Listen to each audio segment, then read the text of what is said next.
Well, Palaszczuk and Matt Michaels here with you on ESPN 100.5 and 103.1 KTGR and KTGR.com. The Missouri Tigers fall to the Georgia Bulldogs last night for the second time this year. And, Matty, it really wasn't even close. No, it wasn't, and I thought that we'd see a little bit more fire out of the Tigers. I thought for sure we'd see one of those comebacks like we saw against teams like Kentucky earlier in the year. Tigers go down 18 in that game. They find a way to come back. We'd seen it recently, but we didn't see it in this game, and it was a little bit surprising to some folks who know that this team needed this game to get in the NCAA tournament, and I think the Tigers knew it too. They didn't show up.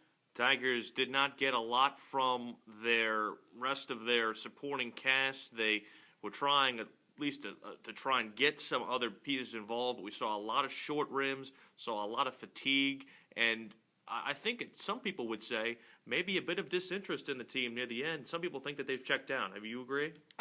I don't know about that. I find it really hard to say that a team's checked out or not at this time of the season because, I mean, they're playing these games for a reason.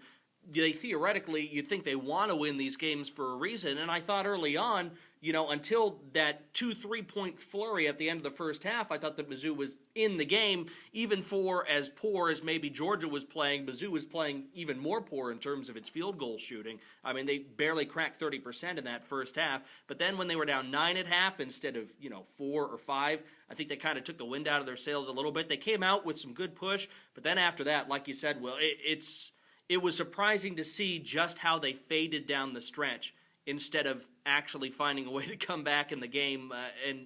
We know what the formula is. They know what the formula is. They did it against Tennessee most recently, but they seem to have gotten away from it. Frank Haith after the game said it looked like his stars, Clarkson and Brown, were pressing, and that might be the case, and now's not the time to press, even if you are one of the best players on the floor, because if you do that, sometimes you have bad nights, and that was a bad night for the Tigers. Was last night's loss a death sentence for this team, and does it squarely fall on head coach Frank Haith? Because a lot of people are blaming him today.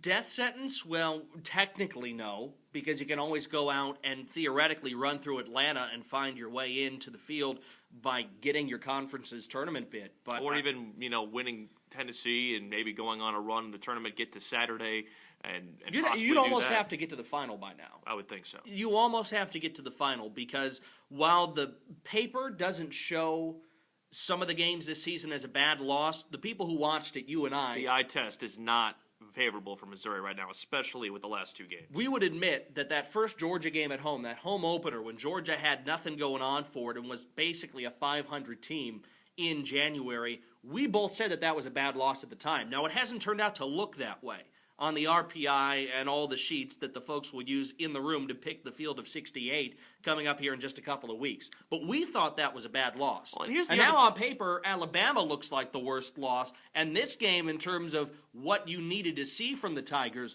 looks like a bad loss. Maybe, again, not on paper, but if you watch the game, it did not do anything to encourage you. Here's the thing, too, that's different about this game and the Alabama game versus that first Georgia game. That first Georgia game might not have been one that everybody saw. Well, Missouri has the microscope on them right now because they're a team in the bubble and teams are trying to discern whether or not a team is worthy. These last two games have not given you any indication to feel that this team is worthy of NCAA tournament berth, and that's the difference between this game and the last game against Alabama versus that game we saw early in the SEC season. Yeah, and that's going to be the trouble for the Tigers. I mean, where does it come from?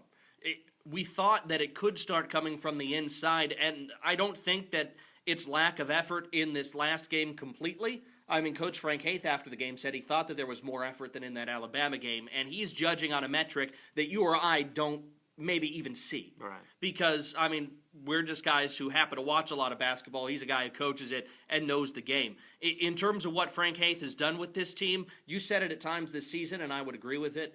It's doing the best with what you have.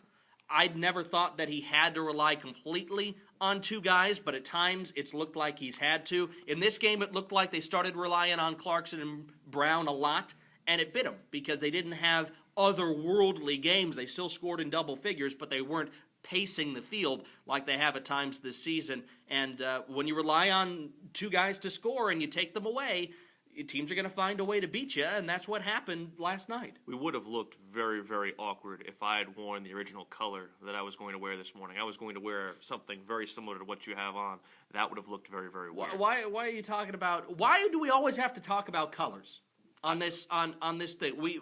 Our friends out in YouTube land don't care the color of the shirts we're wearing. I'm just glad that I did not wear my original burgundy shirt this morning that I had on, and then you would have worn burgundy too. We would have looked very, very similar. I would have worn burgundy too, not you would have worn burgundy too. Yes, you would have.